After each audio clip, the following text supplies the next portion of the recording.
The weight of 14 years of marriage, of shared dreams and whispered secrets, all boiled down to a single, cold realization.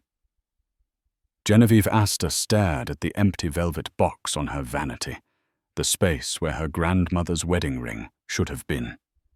It wasn't just the missing diamond, a family heirloom passed through generations. It was the casual cruelty of its new location adorning the finger of her husband's much younger, much more public mistress. That night, as the city slept, another kind of chill settled.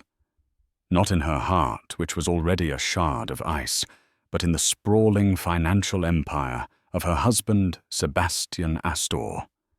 For Genevieve, the game had just begun, and she was about to prove that hell hath no fury, like a woman whose legacy has been stolen. The Astor residence was less a home and more a monument to success. A sprawling Beverly Hills estate, it boasted panoramic views of Los Angeles, an infinity pool that bled into the horizon, and gardens, so meticulously manicured they seemed unreal. To the outside world, Genevieve and Sebastian Astor were the epitome of the golden couple. He the charismatic real estate mogul, with a Midas touch turning dusty lots into gleaming skyscrapers. She the elegant, poised socialite, her beauty as timeless as the vintage couture she favored. For 14 years, Genevieve had played her part to perfection. She hosted flawless dinner parties where billion-dollar deals were brokered over truffle-infused risotto.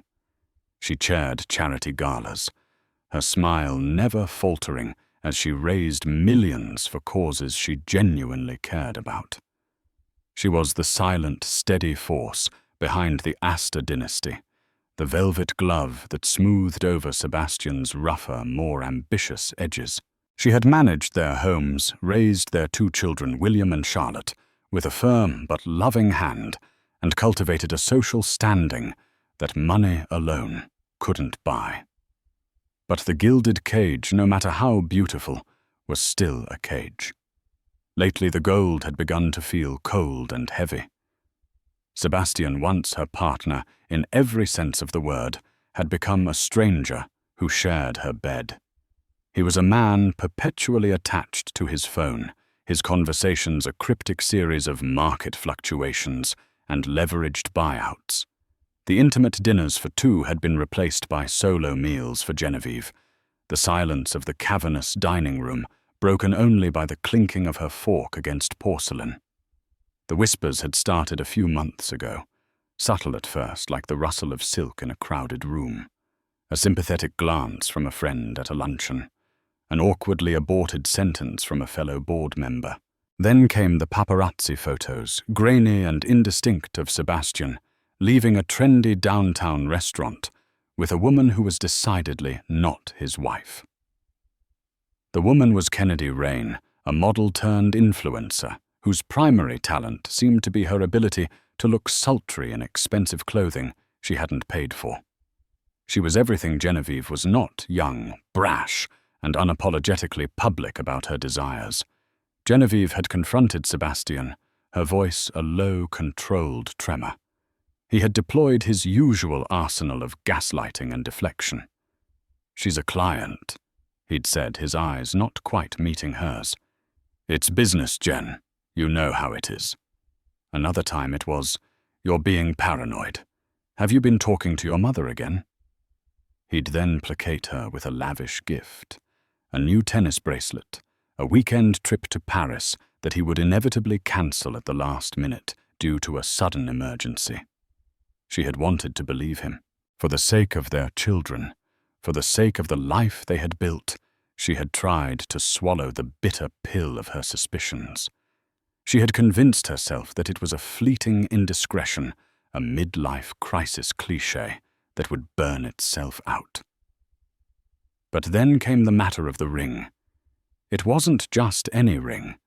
It was her grandmother's, a magnificent 3-carat Asher-cut diamond, flanked by 2 smaller baguettes, set in platinum.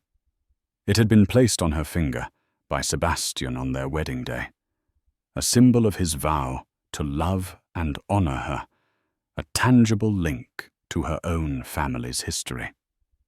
Genevieve treasured it above all her other jewelry, the sheer monetary value paling in comparison to its sentimental worth. She only took it off at night, placing it in a velvet-lined box on her vanity. 2 days ago, the box was empty. A cold dread, sharp and swift, had pierced through her carefully constructed composure. She had searched the room, her hands trembling, a frantic, methodical search that yielded nothing. When she'd asked Sebastian, he'd feigned a casual concern. "Are you sure you remember where you put it, darling? You've been a bit forgetful lately." The insinuation stung another subtle chip at her sanity. He promised to have their security team review the camera footage, a promise she knew was hollow. The confirmation of her worst fears came not from a security feed, but from an Instagram post.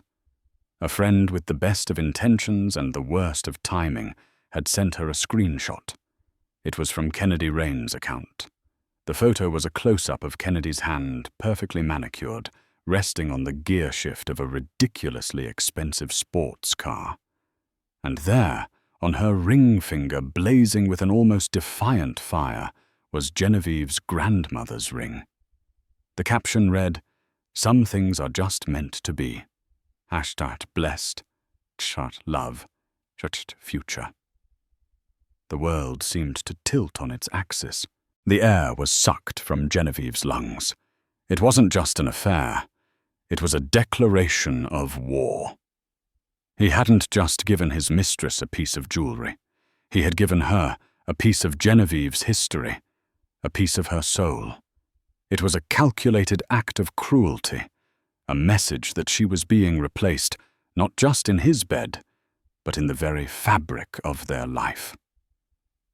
The ring on Kennedy's finger was a public proclamation that the role of Mrs. Sebastian Astor was now open for auditions, and he had already cast his star.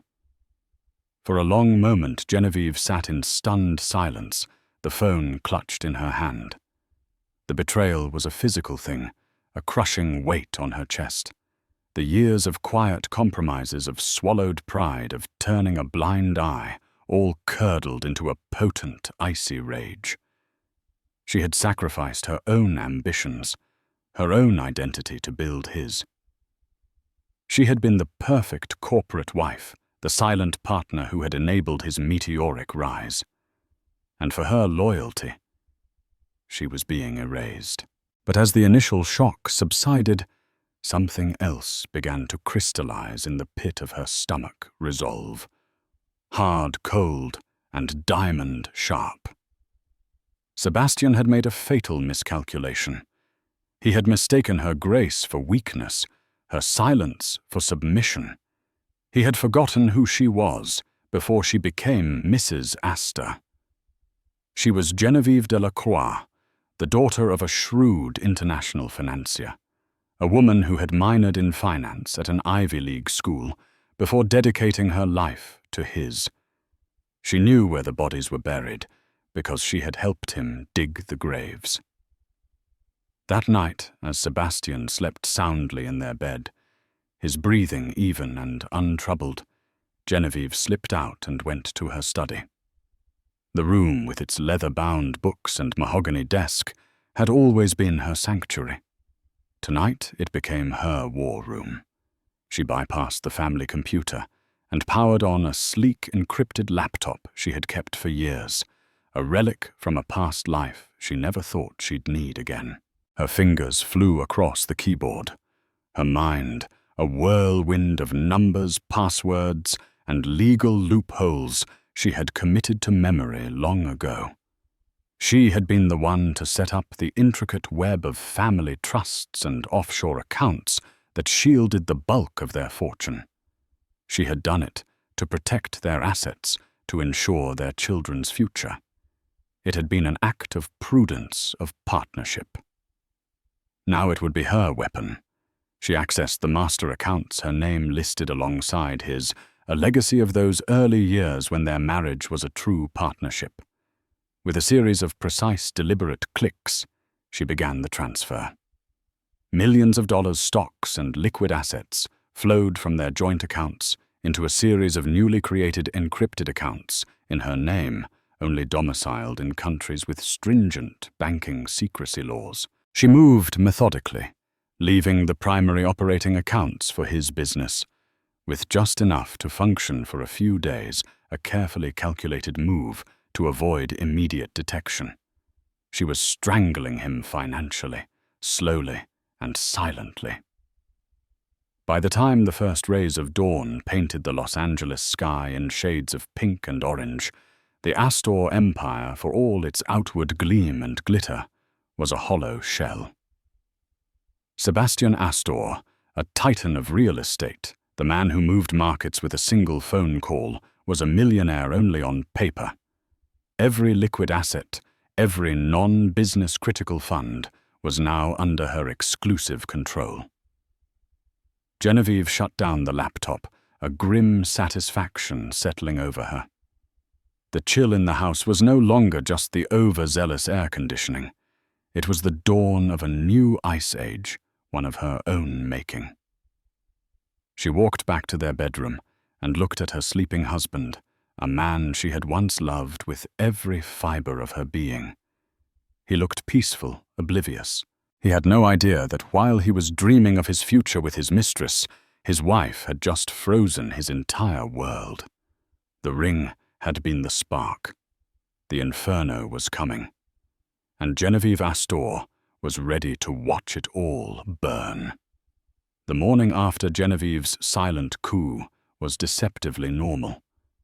The California sun streamed through the floor-to-ceiling windows, casting long shadows across the pristine white marble floors. The scent of freshly brewed coffee and baked croissants, a daily ritual orchestrated by their live-in chef, filled the air. Sebastian descended the grand staircase, already on his phone, barking orders at a subordinate. He was dressed in a bespoke suit, the picture of a man in control of his universe. He pecked Genevieve on the cheek, a gesture so rote and devoid of affection, it was almost insulting. "Morning, darling," he mumbled, his eyes already scanning the headlines on his tablet. "Big day. Closing the Westwood project." "Is that so?" Genevieve replied, her voice as smooth as cream. She folded the newspaper with deliberate precision, her own calm, a stark contrast to his frenetic energy. "I hope everything goes smoothly." "It will," he said with his characteristic arrogance. "It always does." He didn't notice the absence of the ring on her finger, the one he had given her to replace her grandmother's, a gaudy canary diamond he'd picked out without her. He didn't notice the steely glint in her eyes, or the way the household staff seemed to move around her with a new, almost reverential deference. He was a man who only saw what he wanted to see, and he wanted to see his compliant, decorative wife. The first tremor hit around 10:30 a.m. Sebastian was in a high-stakes video conference with his CFO Frederick Dunn, finalizing the wire transfer for the Westwood acquisition, a 9-figure deal that would cement his dominance in the Los Angeles commercial real estate market. "The funds aren't there." Frederick's voice crackled through the speaker, tight with anxiety. Sebastian laughed, a short, barking sound of disbelief. "What do you mean they aren't there, Freddie? Don't be ridiculous. I checked the balance myself last week." "I'm telling you, Sebastian, the main holding account is, well, it's practically empty. There's a few $100,000 in it. Not the $150 million we need. All the auxiliary accounts, the investment portfolios, they've been liquidated." Sebastian's smile vanished. "That's impossible. Run it again. There's a glitch in the system. We've run it 3 times. We've called the bank. They confirmed the transfers were initiated late last night from an authorized IP address. The authorization, It was Genevieve's. The name hung in the air, a grenade with the pin pulled. Sebastian felt a cold fist clench in his gut. Genevieve. It had to be a mistake. She handled the charity accounts, the household expenses.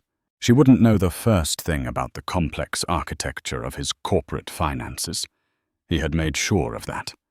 He ended the call abruptly and stormed through the office, his employees shrinking back from the thundercloud of his fury. He jabbed at his phone, trying to call his private banker, but the call wouldn't go through. Service unavailable. He tried his personal credit card to book a last-minute flight to their bank's headquarters in Zurich. Card declined. Panic, a foreign and unwelcome emotion, began to claw its way up his throat. He raced home, the city's infamous traffic, a special kind of torture. He burst into the house, shouting her name. Genevieve! He found her in the sunroom, calmly sipping iced tea and reading a book.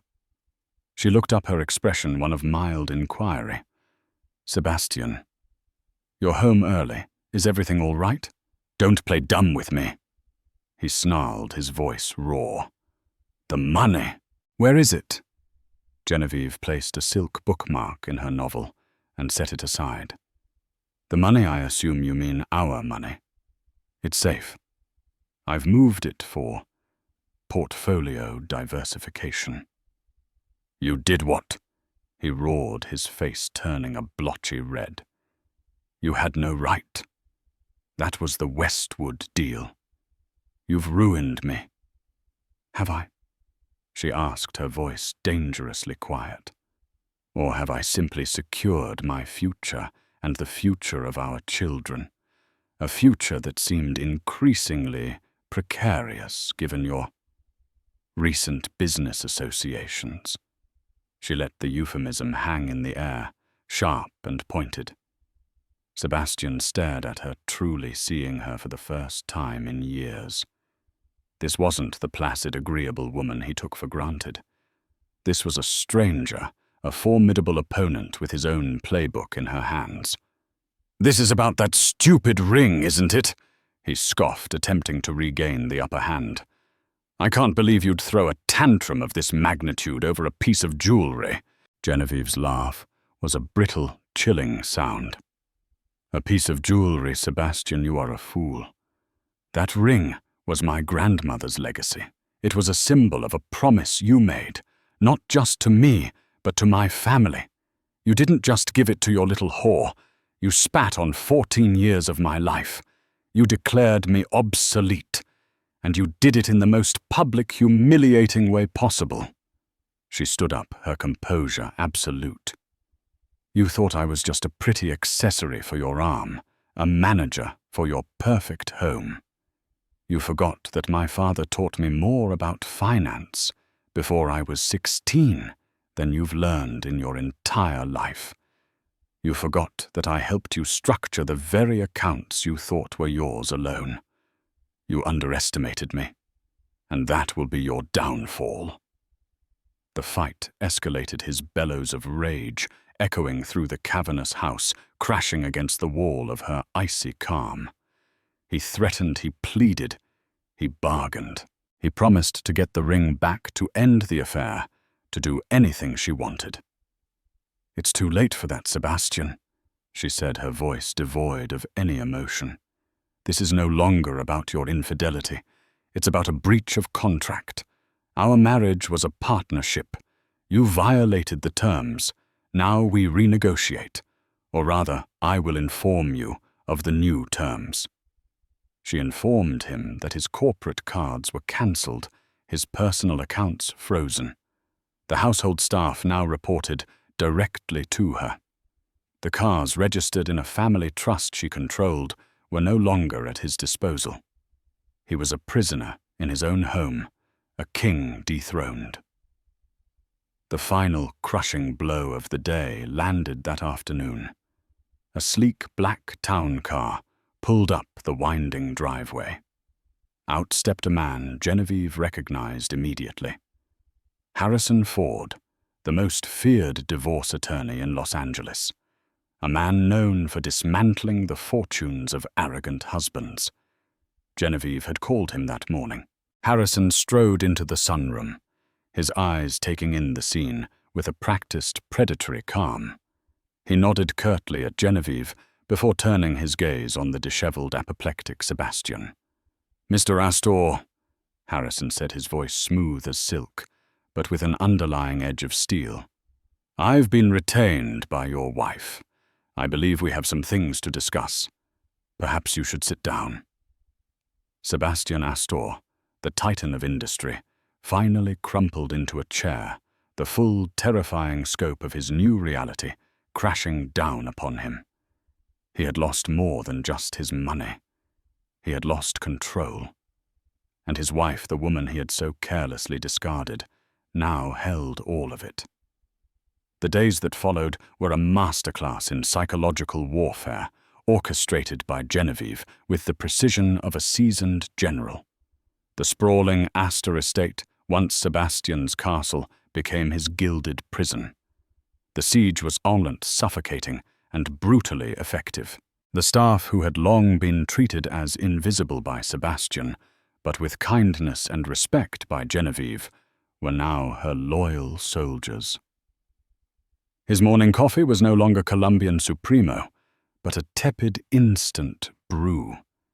His bespoke suits, which he found crumpled in a heap at the back of his walk-in closet, were suddenly lost on their way to the dry cleaner. The keys to his prized collection of sports cars had vanished, replaced by a single key to a modest sedan, the one the head housekeeper used for grocery runs. His phone, his lifeline to the world, became a source of constant frustration. The powerful Wi-Fi signal that once blanketed the entire estate now seemed to have a dead zone centered directly on his study. Calls to his office were mysteriously dropped. Important emails from his few remaining allies went straight to a spam folder she had undoubtedly created. Sebastian was accustomed to power to the world bending to his will. This sudden absolute impotence was maddening. He tried to fight back. He attempted to fire the chef, only to be coolly informed by the man that his contract was with Mrs. Astor. He tried to leave to go to his office and rally his troops, but a polite but unmovable security guard, newly hired by Genevieve, informed him that his presence was not required at Astor Corp headquarters for the time being. An official-looking letter from Harrison Ford's office, delivered by courier, supported this, citing potential disruption to business operations during the ongoing marital dispute. He was trapped, and Genevieve was the warden. She moved through the house with an unnerving serenity, a queen surveying her conquered territory. She hosted a small luncheon for her closest friends, their laughter and light chatter drifting into the study, where Sebastian fumed a ghost in his own home. She took the children on outings, shielding them from the conflict with a practiced ease, their cheerful voices a stark reminder of the family life he had shattered. Meanwhile, news of the Westwood deal's collapse had sent shockwaves through the financial community. "Astor Corp stumbles," read the headline in the Wall Street Journal. His rivals, smelling blood in the water, began circling, making plays for his other projects. His carefully crafted empire was beginning to crumble, and he was powerless to stop it. Defeated in his attempts at direct confrontation, Sebastian changed tactics. He decided to play the sympathy card, the one weapon he had left their shared history. He found her one evening on the terrace, watching the city lights glitter below. He approached cautiously, his demeanor stripped of its usual arrogance.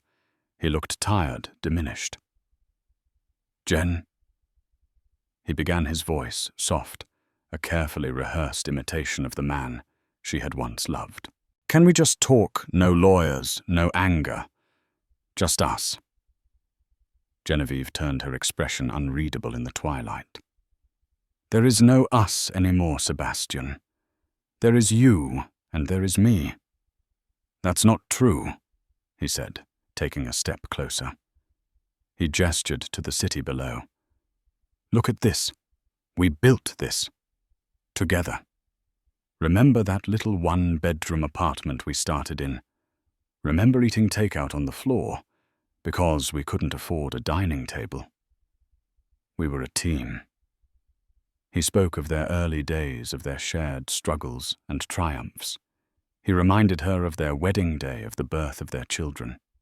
He painted a picture of a love story that had simply lost its way, a narrative in which he was not a villain, but a flawed man who had made a terrible mistake. "I know I messed up, Jen," he said, his voice thick with manufactured emotion. "I was arrogant. I was stupid. But this isn't you. The woman I married was kind, forgiving." For a fleeting moment, a flicker of something pity memory crossed Genevieve's face. He saw it and pressed his advantage.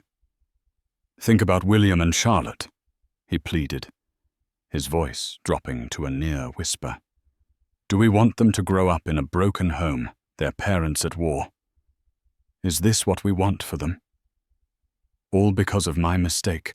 I'll do anything to fix it. I'll get the ring back. I'll end it with Kennedy. I'll go to therapy. Whatever it takes." He was playing on her deepest vulnerability, her love for her children, and her innate decency. He was banking on the 14 years of shared life to outweigh the poison of his betrayal. Genevieve was silent for a long time, her gaze fixed on the endless expanse of lights. The carefully constructed wall of ice around her heart seemed to thrum with the ghost of a long-forgotten warmth. Had she gone too far? Was this cold, calculated revenge truly who she was? The image of her children's faces swam in her mind, but then another image pushed its way forward, sharp and unwelcome, the smug, triumphant look on Kennedy Rain's face in that Instagram photo, her grandmother's ring on Kennedy's finger. It wasn't just a mistake. It was a desecration. It was a fundamental lack of respect, not just for her, but for the very foundation of their family. She turned to face him, her eyes clear and resolute. The flicker of doubt was gone, replaced by a cold, hard certainty. "You're right, Sebastian," she said, her voice even. "I do remember our beginning. I remember a man who treated me as his partner, as his equal. That man is gone. I don't know who you are anymore, but you are not him." She took a step back, creating a definitive space between them. "And you will not use our children to manipulate me. Everything I am doing is to protect them from your recklessness, your scandals, and from a father who values his ego more than his family's legacy. You talk about forgiveness, but forgiveness requires repentance, and you are not sorry for what you did. You are only sorry you got caught." The air on the terrace grew cold again. Sebastian's performance had failed. The sympathy card had been declined. He saw in her eyes not a wounded wife, but a judge who had already passed sentence. The siege would not be lifted. This was not a negotiation. It was an unconditional surrender, and he was the only one on his knees. The true battle, he was beginning to realize, had only just begun. With her husband effectively neutralized within the confines of their estate, Genevieve turned her attention to the other front in her war Kennedy reign. If Sebastian was the source of the rot, Kennedy was the garish, public-facing symptom, and Genevieve knew that a public humiliation required a public response. Kennedy, emboldened by Sebastian's lavish gifts and what she perceived as his impending divorce, had become increasingly brazen. Her social media was a curated highlight reel of the life she believed was now hers. Photos of her lounging by the pool at a 5-star hotel in Cabo, paid for by Sebastian's now defunct credit card, a new designer handbag perched on the seat of a luxury car, the one now permanently parked in Genevieve's garage, and of course, endless shots of the ring. Genevieve's first move was subtle but devastating. Through a third-party cybersecurity firm, she orchestrated a data leak from Kennedy's cloud storage. It wasn't anything overtly scandalous, but a collection of screenshots of text messages between Kennedy and her friends. In these texts, Kennedy boasted about landing the whale, mocked Genevieve as the old boring wife, and detailed her plans to redecorate that gaudy old mansion as soon as the divorce was final. She also complained about Sebastian's boring children and how she couldn't wait until they were off at boarding school. The screenshots were sent anonymously to a notorious celebrity gossip blogger. The story exploded online. The influencer and the tycoon texts reveal Mistress's true colors, screamed the headlines. Kennedy's carefully crafted image as a smitten romantic partner was shattered, replaced by the far more accurate portrait of a ruthless gold digger. Her comment sections, once filled with fawning admirers, became a cesspool of vitriol. Brands that had partnered with her began to quietly pull their campaigns. Kennedy, panicking, tried to do damage control. She went on a tearful Instagram Live, claiming the texts were fake, that she was the victim of a smear campaign by a jealous, vengeful woman. She played the victim, a young woman in love, being persecuted by a powerful, scorned wife. This was exactly what Genevieve had anticipated. She was ready for Phase 2. Through Harrison Ford's office, a formal legal notice was delivered to Kennedy Rain. It was a demand for the immediate return of stolen property, one 3-carat Asher-cut antique diamond ring. The letter detailed the ring's provenance as a Delacroix family heirloom passed down through 3 generations, with a current appraised value of $1.2 million. It stated that if the ring was not returned within 48 hours, Genevieve would be filing a formal police report for grand larceny and pursuing civil action for damages. The legal threat, combined with the public backlash, sent Kennedy into a tailspin. Sebastian, trapped and financially castrated, was no help. His calls to her went unanswered as she scrambled to find her own legal counsel. The 48-hour deadline came and went. The ring was not returned. True to her word, Genevieve, accompanied by Harrison Ford, walked into the Beverly Hills Police Department. The image of the elegant, composed Genevieve Astor filing a police report against her husband's mistress was a photo op no paparazzo could resist. The story moved from the gossip blogs to the mainstream media. It was no longer just a messy celebrity affair. It was a potential criminal case. The media storm was a hurricane. Reporters camped outside the Astor estate, Kennedy's apartment building, and even Harrison Ford's office. Talk shows debated the drama. Was Genevieve a righteous woman wronged, or a vindictive wife taking things too far? Was Kennedy a victim of a powerful man, or a calculating homewrecker, getting her just desserts? Sebastian, watching the spectacle unfold on the news from his study, was horrified. This was his worst nightmare. He had built his reputation on an image of strength, success, and control. Now his name was being dragged through the mud, associated with tawdry headlines and police reports. His business partners, already skittish from the financial instability, began to distance themselves completely. The Astor brand was becoming toxic. In a desperate move, he found a burner phone one of the gardeners had left behind and called Kennedy. She finally answered, her voice a hysterical shriek. "You have to fix this, Sebastian," she cried. "The police want to talk to me. They're calling me a thief. My life is ruined." "Just give her the damn ring back," he yelled back, his voice hoarse with desperation. "I can't," she sobbed. "What do you mean you can't? Did you lose it?" There was a pause on the other end of the line, followed by a choked confession. I had it appraised, for insurance, and the jeweler, he said it wasn't real. Sebastian was stunned into silence. What? The diamond is fake, she wailed. It's a high-quality cubic zirconia. But it's not a real diamond. The setting is platinum, but the stone is a fake. You gave me a fake ring. The twist was so unexpected, so bizarre, that Sebastian couldn't process it. A fake ring. He had paid over $1 million for that ring from a reputable private dealer 5 years ago as an anniversary gift for Genevieve. He remembered the transaction clearly. But as the initial shock wore off, a new, more terrifying thought began to form. Genevieve had worn that ring for years. Surely she would have known it was a fake. She came from a family of jewelers and financiers. She could spot a counterfeit from a mile away. So why had she never said anything?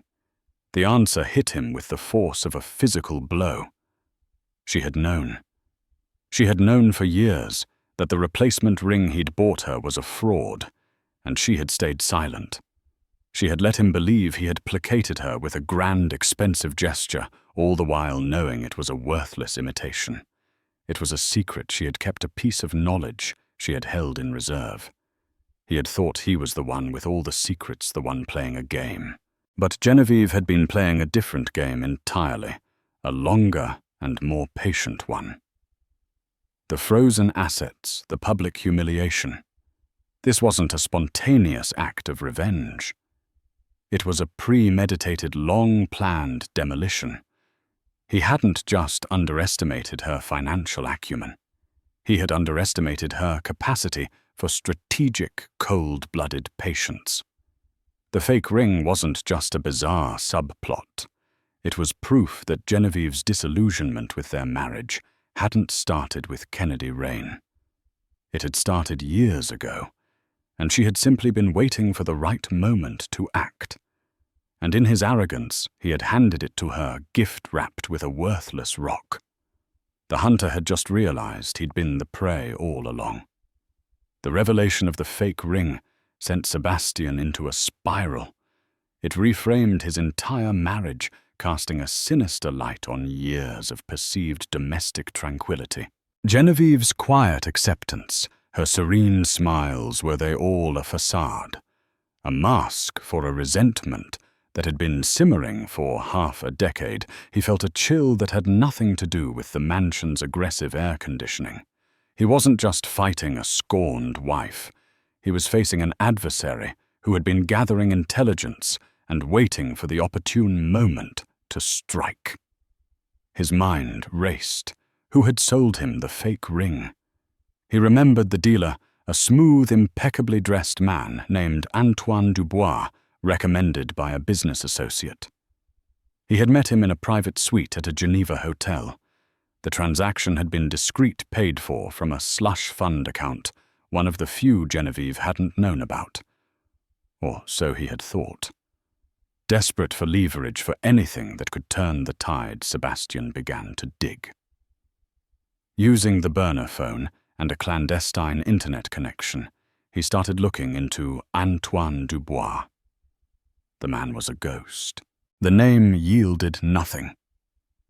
The business card he had was for a company that no longer existed. He was a dead end. Frustrated, Sebastian pivoted. If he couldn't find the source of the fake, maybe he could find another weakness in Genevieve's armor. He started thinking about her father, Pierre Delacroix, the man who had taught her everything about finance. Pierre was a legend in European banking circles, but he was also notoriously ruthless, a man who had made as many enemies as he had fortunes. Sebastian had always maintained a cordial but distant relationship with his father-in-law, intimidated by the old man's sharp intellect and discerning eye.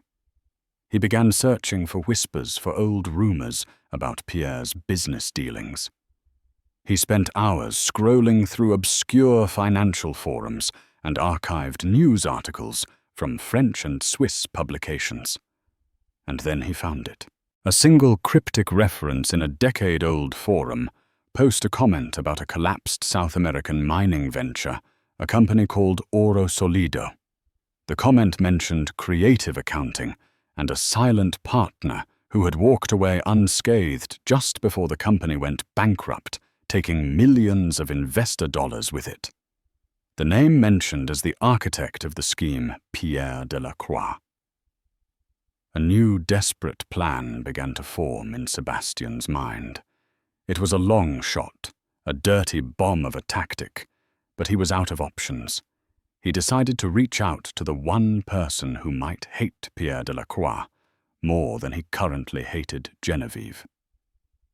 His name was Mateo Vargas, the former CEO of Oro Solido. After the company's collapse, Vargas had taken the fall.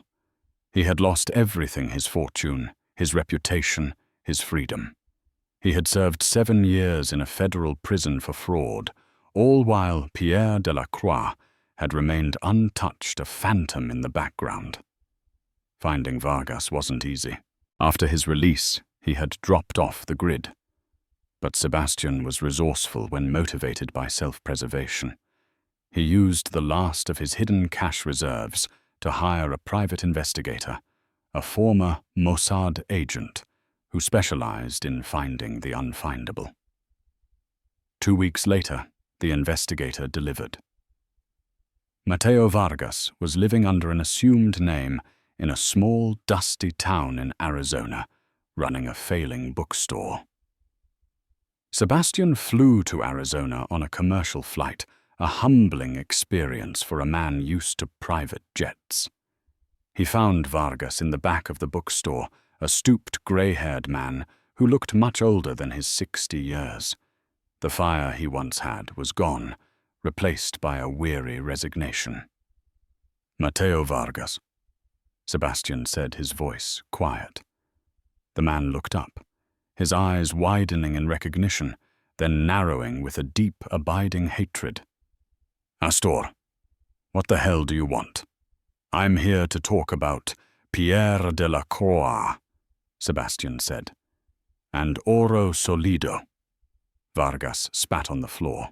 "I have nothing to say about that man." "I think you do," Sebastian pressed. "He ruined you. He set you up to be the fall guy while he walked away with millions. I have proof that he was the silent partner, the one pulling the strings."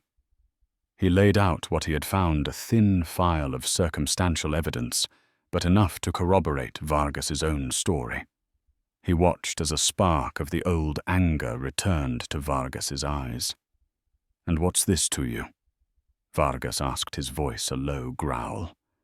"You married his daughter. You're part of that dynasty of thieves." "His daughter is trying to ruin me," Sebastian said, deciding that a twisted version of the truth was his best strategy. "She's using her father's dirty tricks to strip me of everything I own. I want to expose him, to expose them all, and I need your help. I need your testimony, your inside knowledge of the deal." Vargas was silent for a long time, studying Sebastian. "Why should I trust you? You're just like him, a snake in a suit." "Because we have a common enemy," Sebastian said, his voice laced with a venom that was all too real. "I can give you the resources to fight back, to clear your name, to get your revenge. Help me, and you'll be helping yourself." It was a deal with the devil, and both men knew it. Vargas, a man with nothing left to lose, finally nodded. "Tell me what you need." Back in Los Angeles, Genevieve was solidifying her position. She had successfully petitioned the court for temporary sole control of all marital assets, pending the divorce proceedings. The legal motion was granted, thanks in large part to the mountain of evidence of Sebastian's financial infidelity and the ongoing police investigation into the stolen ring. But she was not without her own anxieties. One evening her father called her from his home in Lake Como. "Genevieve," Pierre's voice was sharp, urgent. "I've heard some troubling whispers. An old name has resurfaced. Mateo Vargas." A cold knot formed in Genevieve's stomach. "Vargas, what about him? Someone is looking for him. Someone with deep pockets. I have a bad feeling about this. The Oro Solido affair. There are things buried there that must remain buried. For our family's protection." Genevieve's mind raced. Sebastian. It had to be him. He was desperate, flailing, and now he was digging into a past she had hoped was long forgotten. The sins of the father, she realized, were about to be visited upon the daughter. She had known about Oro Solido, of course, not the sordid details, but she knew it was a dark chapter in her father's history, a ruthless move from his younger, more reckless days. It was a secret her family had guarded for over a decade. The war had just taken a dark and dangerous turn. It was no longer about a marriage, an affair, or even money. It was about the secrets that held dynasties together and the lengths people would go to protect them or to tear them down.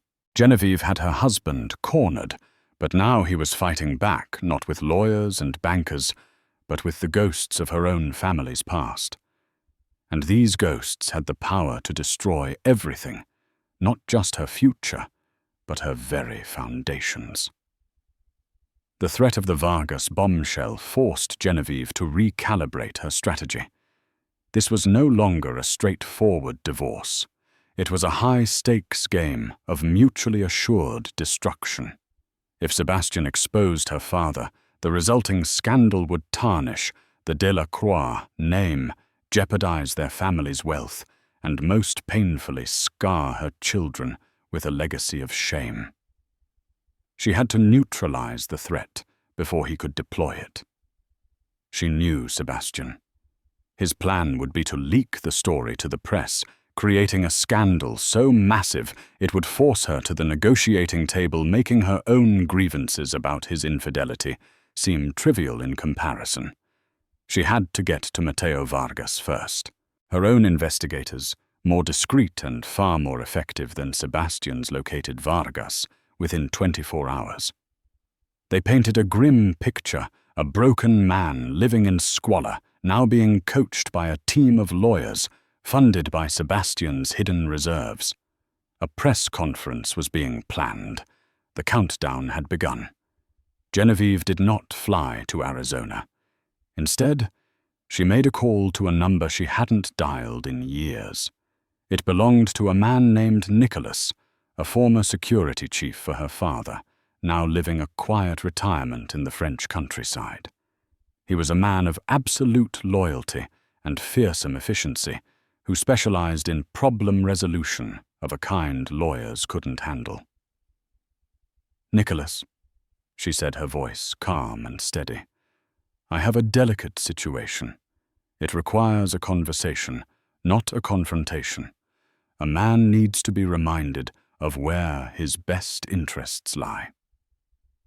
2 days later, Mateo Vargas received a visitor at his bookstore. It was not a lawyer or a reporter, but an unassuming silver-haired man with kind eyes and a gentle smile. It was Nicholas. He didn't issue threats. He spoke of the past, of old loyalties and old dangers. He laid a folder on the dusty counter. Inside were not legal documents, but photographs. A recent picture of Vargas's estranged daughter, a university student in Spain, smiling happy and completely unaware of the storm her father was about to unleash. There were also documents detailing a new anonymous trust fund that had been set up in her name, a fund that would guarantee her financial security for life. The message was unspoken, but crystal clear. Proceed with your revenge, and you will endanger the one person you have left. Walk away, and your daughter will be taken care of in ways you no longer can. Nicholas then slid a second document across the counter, an iron-clad non-disclosure agreement and a plane ticket to a quiet, sun-drenched island in the Caribbean with a bank account number containing enough money for Vargas to live out his days in comfort and anonymity. It was a poisoned chalice. To accept was to surrender his last chance at vindication, to let Pierre Delacroix win forever. To refuse was to risk his daughter's future. For the broken man in the dusty bookstore, it was no choice at all. He signed the NDA. The next morning, Mateo Vargas was gone. Sebastian's star witness had vanished. When Sebastian's lawyer tried to contact Vargas, his phone was disconnected. His apartment was empty. The press conference was cancelled. Sebastian's ace in the hole had disappeared without a trace. The dirty bomb had been defused. He knew with a sickening certainty that this was Genevieve's work, or rather her father's. The reach of the Delacroix family was longer and darker than he had ever imagined. He had tried to fight fire with fire, only to find that their fire burned hotter and consumed everything it touched. He was not just outmatched, he was in a different league of ruthlessness. The failure broke what little fight he had left. His empire was in ruins. His reputation was shattered. His mistress had sold her story to a tabloid, falsely claiming he had knowingly given her a fake ring to humiliate her, and his one piece of leverage had been snatched away. He was utterly, comprehensively defeated. He finally agreed to a settlement meeting. Not in a lawyer's office, but in the place where it all began, the sunroom of their Beverly Hills home. He sat opposite Genevieve, a humbled, broken man. Harrison Ford was present, as was Sebastian's court-appointed lawyer, a man who looked thoroughly overwhelmed. Genevieve was the picture of calm authority. She did not gloat. Her victory was so absolute that it required no emphasis. She laid out her terms, which were read aloud by Harrison Ford. They were brutal but surgically precise. She would get sole custody of the children. He would have supervised visitation rights contingent on his attending therapy for his behavioral issues. She would get the Beverly Hills estate and their other properties in New York and London. He would be allowed to keep a small, unassuming condo in downtown LA that the company had owned. She would assume control of the family trusts and all liquid assets she had frozen. This amounted to roughly 70% of their total marital fortune. The remaining 30%, which comprised the heavily leveraged, now toxic shell of Astor Corp, would be his. She was leaving him his company, but it was a company drowning in debt, its stock price in freefall and its reputation in tatters. It was a poisoned gift, a corporate graveyard he was now king of. She wasn't just taking his money, she was saddling him with his failure. His lawyer began to protest, to argue for better terms.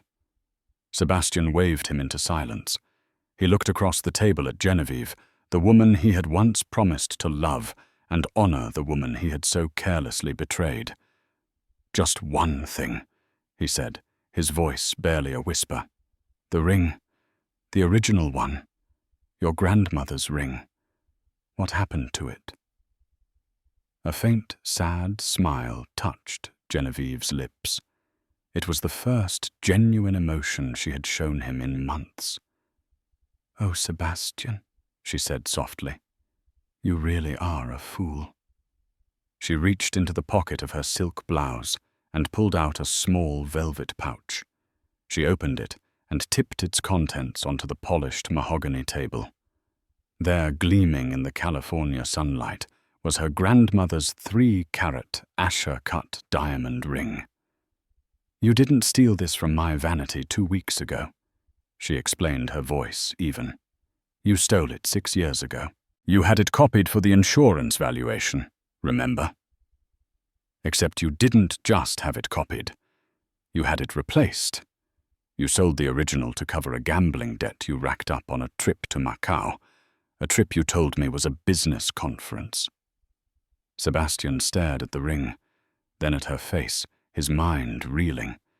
He remembered the trip, the disastrous run at the baccarat tables, the desperate need for cash. He had sold the ring to a shady casino financier, convincing himself he would win the money back and buy it back before she ever noticed. He never did. He had the fake made and put it in its place, and in his arrogance assumed she was none the wiser. "I knew," she continued, her voice cutting through his shock. "I've known for 6 years that you sold a piece of my family's soul to cover your pathetic losses. I've known that every time you looked at me wearing that cheap imitation, you were lying. Kennedy wasn't your first betrayal, Sebastian. She was just your loudest. The ring she was flaunting, that was the fake you gave me. I stole it from my own jewelry box and had it planted in her car for her to find. A gift from her loving benefactor. I knew you'd be too arrogant to ever check the authenticity of your own deception." The final piece of the puzzle clicked into place.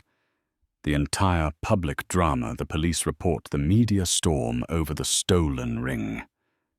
It was all a magnificent, calculated piece of theatre built upon a lie he himself had created years ago. She had weaponized his own deceit against him. Sebastian Astor finally understood. He hadn't just lost his fortune. He hadn't just lost his family.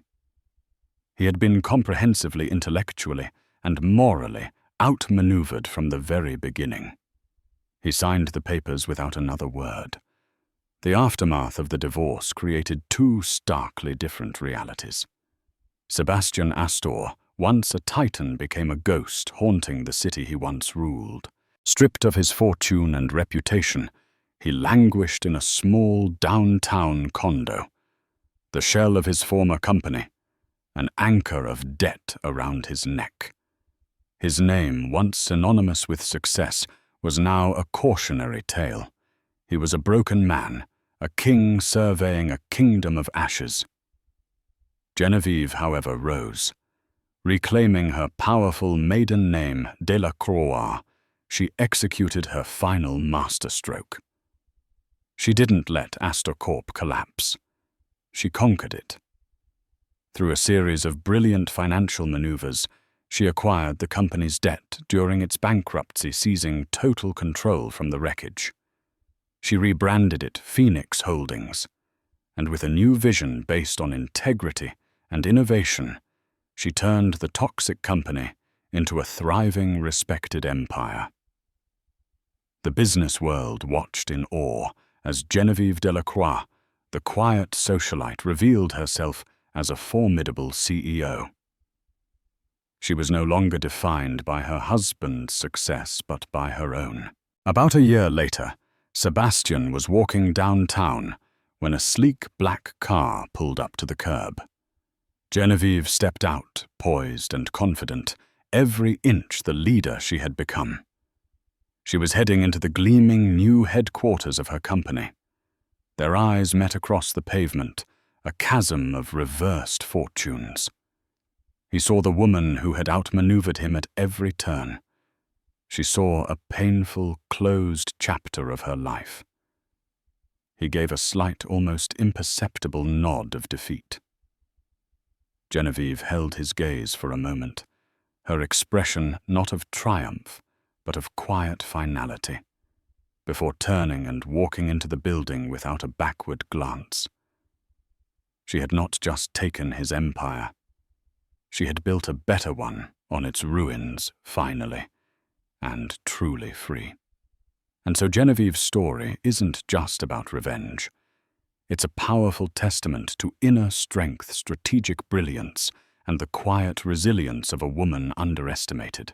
She didn't just get even.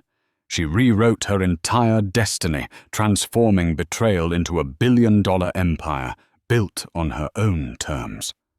Her journey from a silent partner in a gilded cage to a celebrated CEO is a reminder that the most formidable power often lies dormant, waiting for the right moment to be unleashed. What did you think of Genevieve's ultimate power move? Could you have predicted that final twist with the ring? Let us know your thoughts in the comments below. If you were captivated by this story of drama, betrayal, and ultimate triumph, please hit that like button. Share it with someone who loves a good story. And don't forget to subscribe for more real-life tales that are stranger than fiction.